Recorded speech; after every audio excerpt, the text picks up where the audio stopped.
Hello, everyone. My name is Gudmundur Kristjansson, or GK, and I'm the CEO and founder of Lucinity.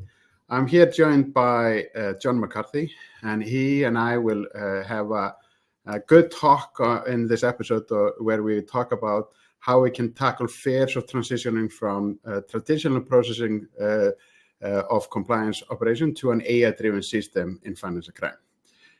We will talk about how we can organize at ease concerns with regulation, gain excessive buy-in, and guide the teams through the shift that is happening in the world today.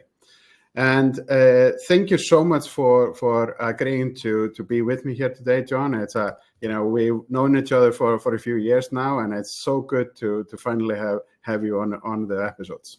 Oh, thank you so much, GK. I'm glad to be here. Really appreciate you having me. So, let's just start. You have a diverse background, but maybe not everyone is familiar with how diverse it is. Can you tell us a little bit about, your extensive experience in national security, law enforcement, financial services, and how you actually came into this world of anti-financial crime?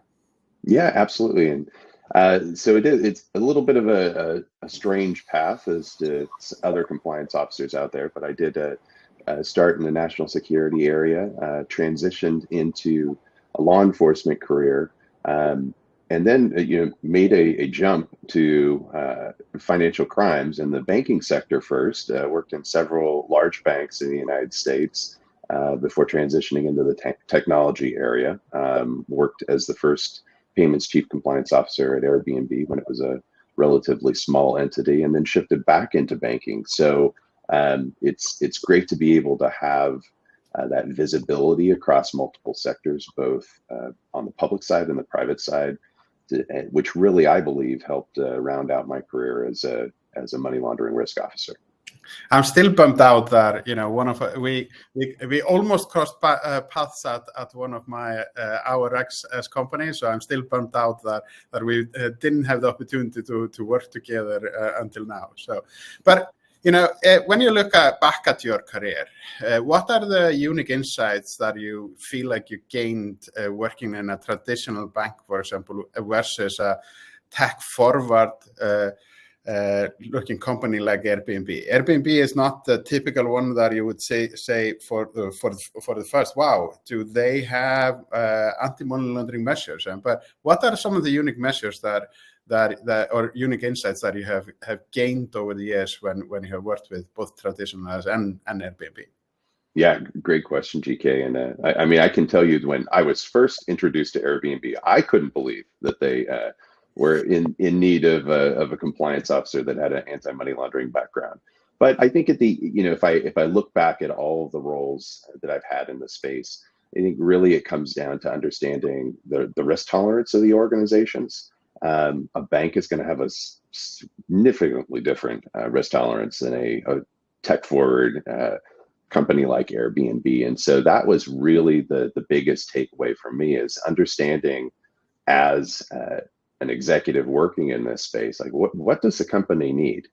It's not necessarily cookie cutter compliance needs across the board. Every company's got different risk tolerances. Every company's in a different growth headspace, and compliance officers have to be understanding of that as they're walking into their individual roles. So really that's the thing that I took away from working across multiple spaces, is that you really have to be sensitive to what the company needs, and then work within those parameters to provide value to the shareholders, but also ensuring that you're making the proper decisions to keep the entity compliant.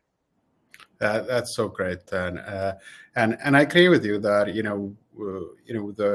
the companies that I have worked through life, there is a very different taste to risk, but I think it's unique. In every good company that I have worked with or within, it is about no one wants a financial crime in their veins, but it's about how to search for them and how to actually effectively drive a proper compliance procedure. Right. So if you look at the past decade or something like that, what are some of the things that you think that has evolved the compliance industry most? And then maybe moving forward, what do you think is the most exciting things in the next 5 or 10 years to come? Yeah, I would say that in my career, what has not changed and has always been something that amazed me, and I know amazed my peers in the space, is just how critically the regulatory bodies are continuing to look at this space. There's no let up. We are constantly examined. We are constantly audited. And it's not one of these things that will pop up and then kind of drop out of sight. It's always on the forefront. So it's important to understand that we're not necessarily in a cyclical industry. This is something that's always going to be in the minds of our regulators and any of the folks that are examining us, either on the public side or privately, internally with your internal audit folks. It's always on the forefront. But what has really changed, if that hasn't changed, what has changed is our ability to understand what's going on in the space a little bit more. I think that as we continue to refine our people and our operations and our technology, we start to get better at doing the job, even though that bar continuously rises from a regulatory expectations perspective. It's kind of funny, the regs don't change too much, but the expectations absolutely do. And so we just always have to be mindful and agile as we look at those expectations and the needs of the organization. So our people have been better, our technology is getting better, but that's, the bar is rising, so we have to do that. And where does AI fit then in all of these transformations that you're seeing moving forward then? I think we have so many tools within this space. It is it's a significant tool. I think that one of the interesting things that we tend to get very excited about, and I can think back at multiple things throughout my career, there's always something that pops up that's going to be the panacea for an industry. But those of us that have been here long enough know that they're tools, and we need to continuously refine and utilize those tools in a way that are going to move our mission forward. So what I see AI as is another refinement upon the tools that we have available to us. I know that there are folks that have been very excited, and I've heard the pitches about this is going to it's going to entirely change the landscape of what we do in the space, but we're still going to need people.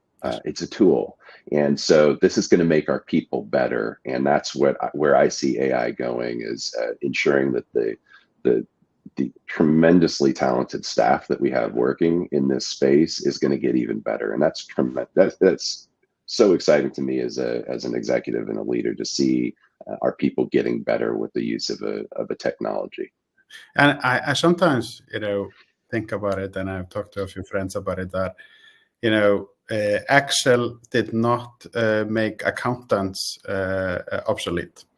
And are financial professionals now more effective with Excel than when we had the Abacoms and so on? Absolutely.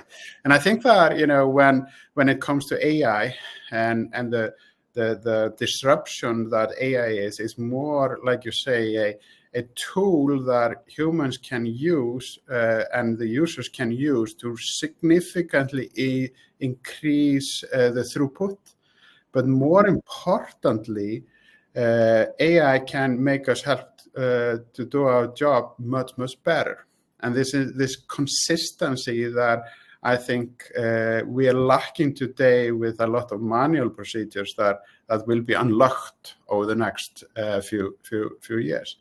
Absolutely. But are there any other, how significant do you think AI disruption, when you think about those kind of factors, will be to financial crime operations every day? Are we looking at a total revolution? Are we talking about evolution? And how will it affect the management teams that we have currently, or the banks have? Yeah, great question. And I think it's going to be both an evolution and a revolution in this space.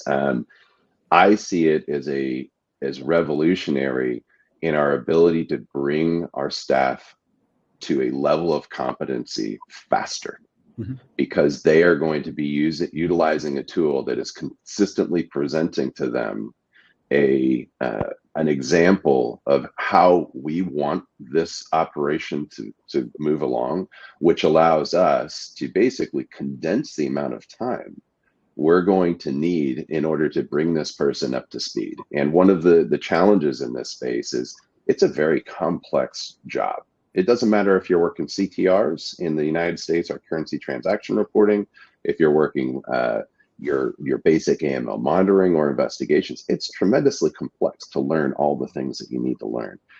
What AI allows us to do is to really take somebody that's entry level and bring them up to speed very fast.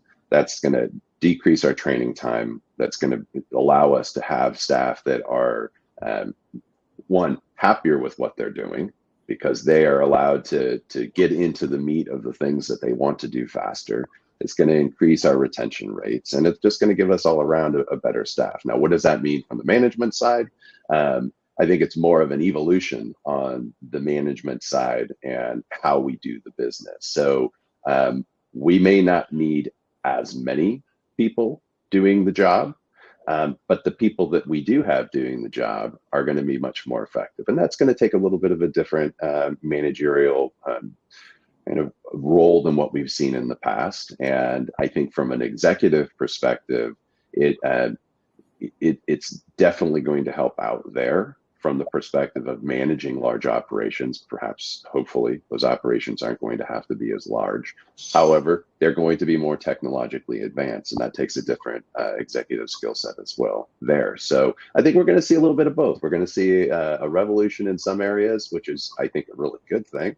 And we're going to have to see both management and executives, and when I say executives, not just within the department, but also within the institutions we're serving at the senior executive and at the board level, really understanding what this means for their organizations going forward. So I often hear, Lucy is so cool, it will do everything, and I'm afraid that the AI is taking over the world. And often I joke about that AI will not replace users, but actually people with AI will replace people that don't use AI. And that is of course fear mongering, and there's a lot of fear, of change. There's a fear in general in the world always when there is a change, and for certain now there will be a change with AI coming. Why do you think there is such a fear of transitioning from this traditional financial crime operation to an AI-driven system? What is the underlying cause of this fear?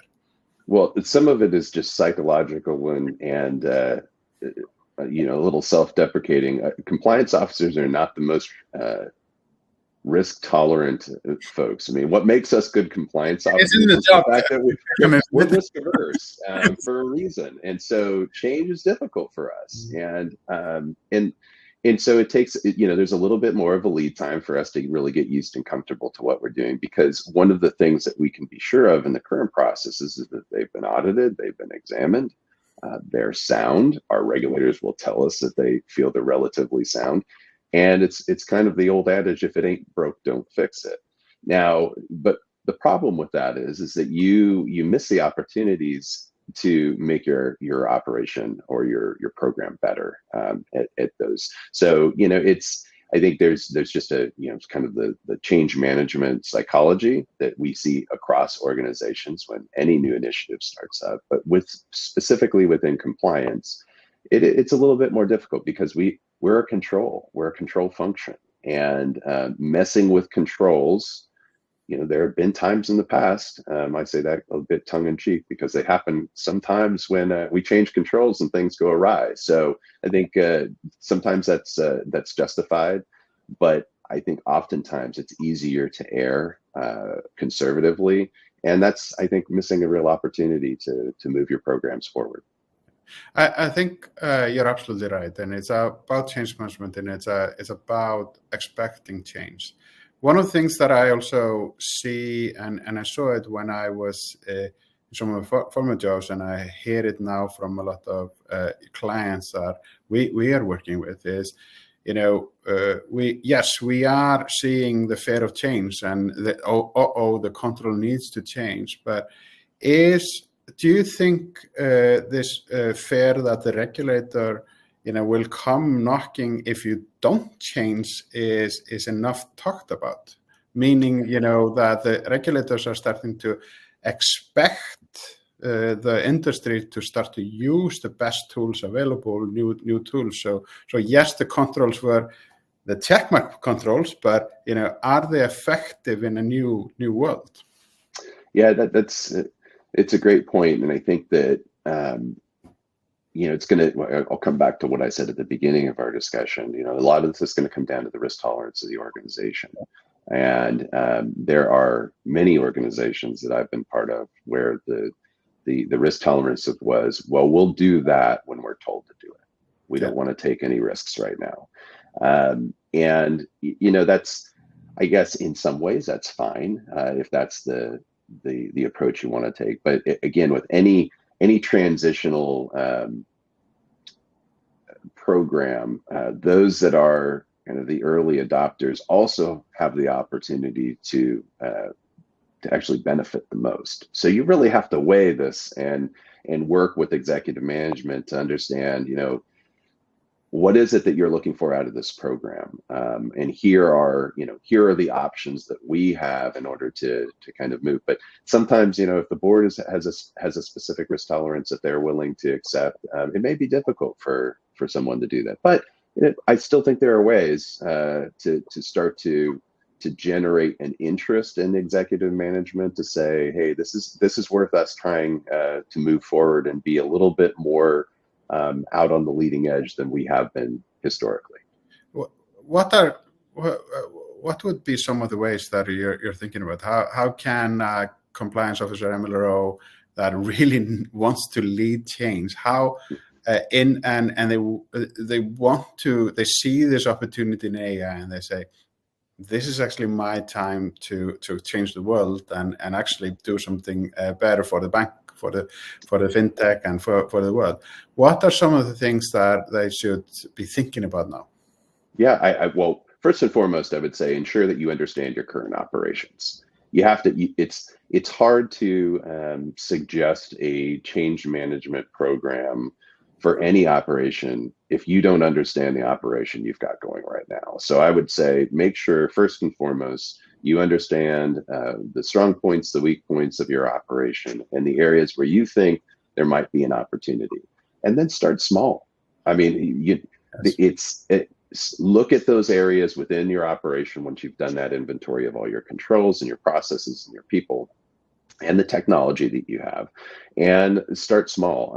I think that the other area to consider as you're looking at maybe a demonstration project is go into the area where you have control of the data. It's very difficult to launch a small change management program when you're reliant on your corporate data infrastructure to provide you what you need to do. So, start someplace within your organization where maybe it's a manual process or a semi-manual process, or we've all worked in organizations that have had a very precocious employee who knew Excel well, that started to build formulas, and now all of a sudden you have this unwieldy, hairy beast of an Excel sheet that everybody's using that you are sure is going to break someday.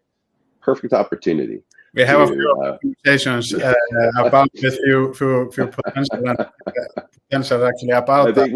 We can all smile and laugh because we've all done it. We've all had it. We've all had to deal with it, and but it's a perfect opportunity for you to be able to sit down with a potential technology partner and say, I have a problem, and it's dimensioned well, and I want to, and here's what I'm looking to get out of it. And once you have that win, 1 or 2 wins, you have an opportunity to share those small wins with your auditors, with your examiners, then you're in a position to be able to sit down in front of executive management and say, I've got two concepts here. We've tried them out. The regulators like them. Our internal auditors like them. I'd like to take this bigger. And it's a much more palatable way to start that change management process than just kind of saying, I need to move to AI.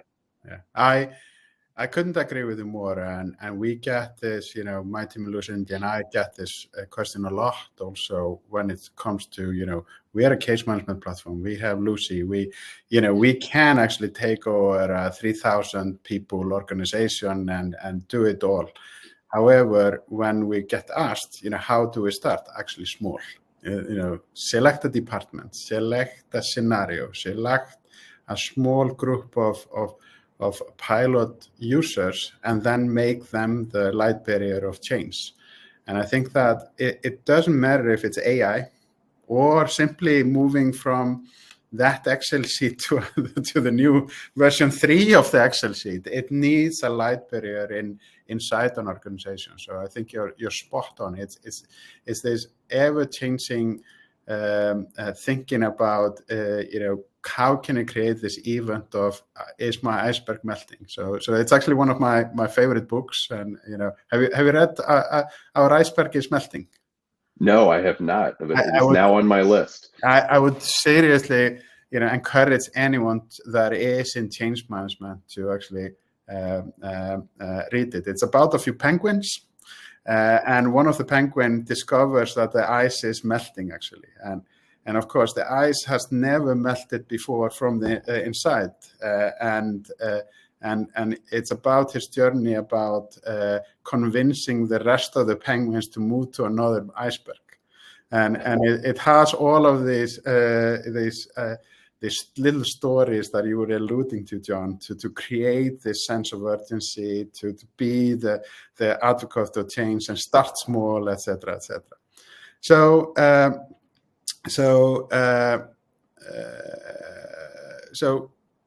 let's now, we have talked a lot about change. We have a lot of the encouraging change. We talk about small changes. When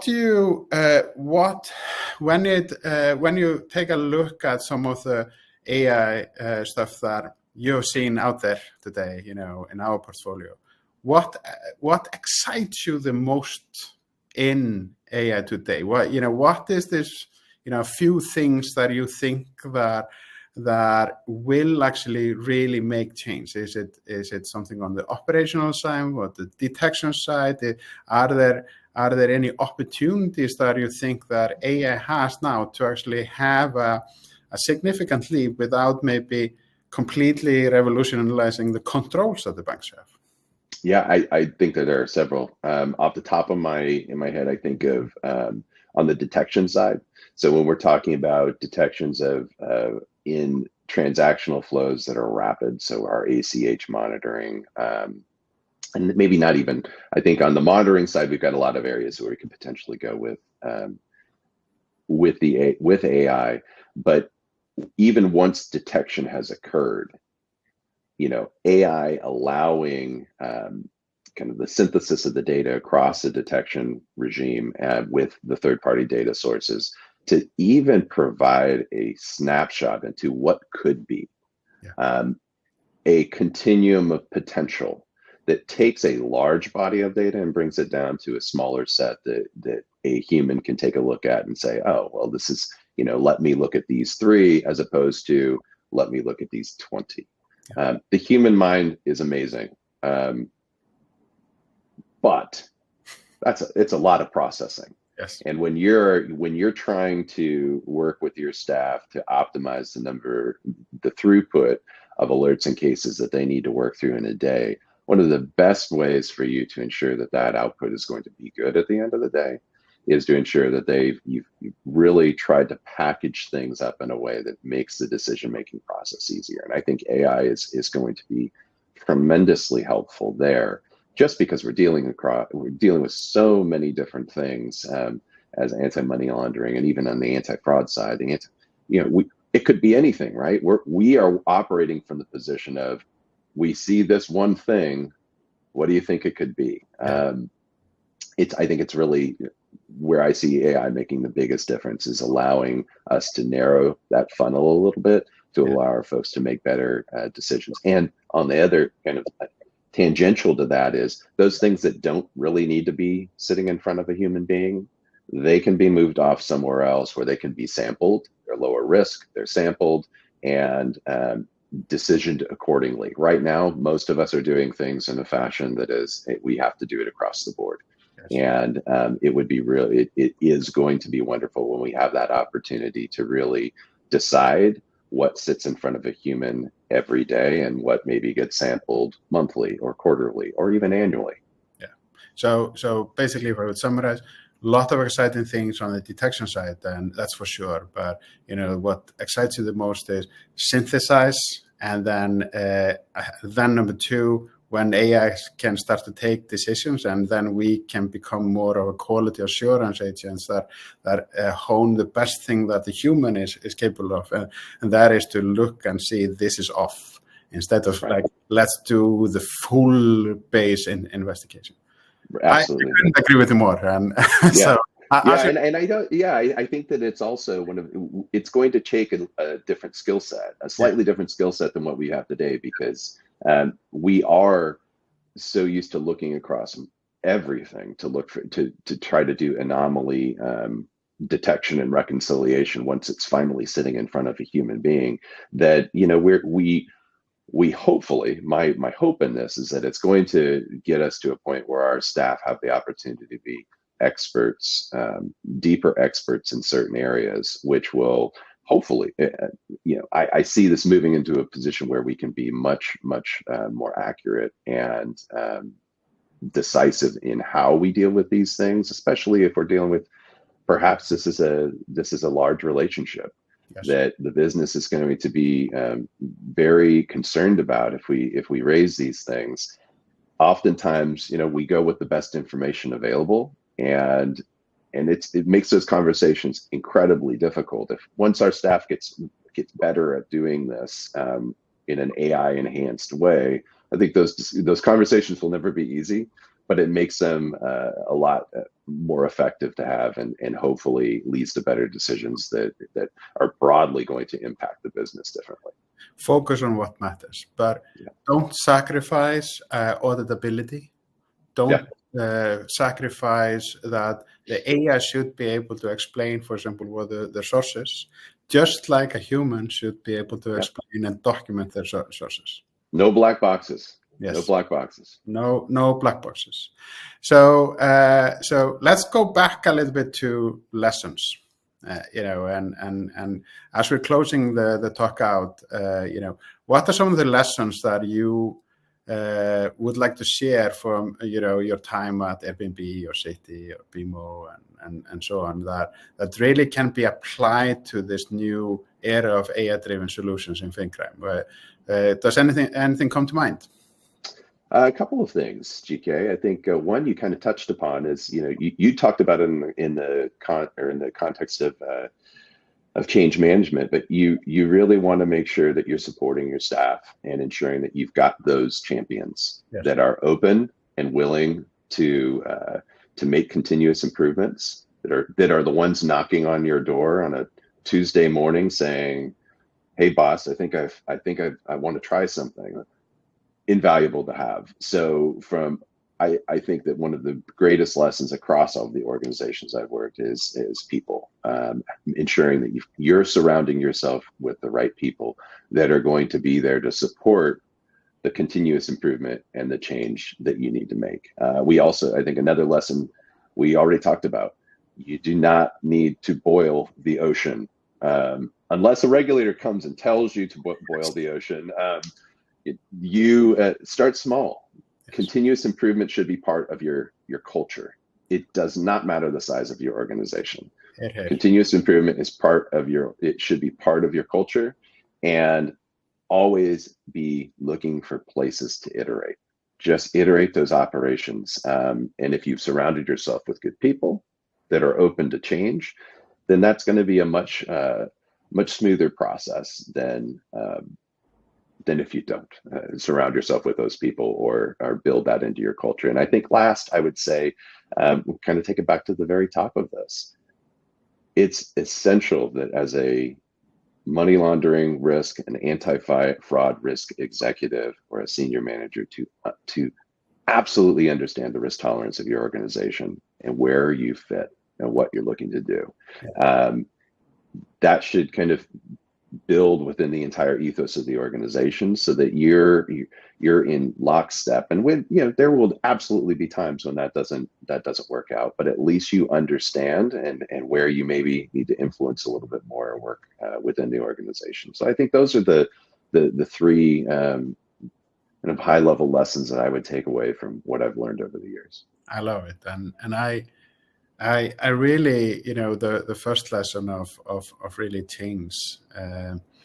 I also want to encourage people that want to do change to speak to their managers about it, because often what I love as a CEO of Lucinity, I love it when my people go and it's like, I think we can actually improve that and bring that to me.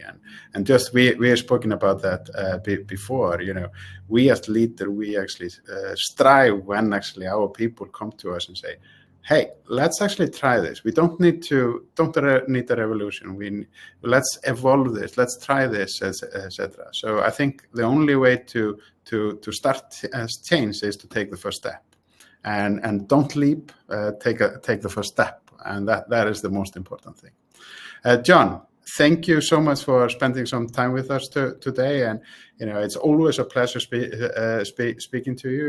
You have influenced our product decision immensely over the past one and a half year, where you have been an advisor to Lucinity, and it has been such a pleasure when we think especially about the global market, the American market, to have your word of wisdom guiding us our way. So thank you, and thank you for sharing your story today.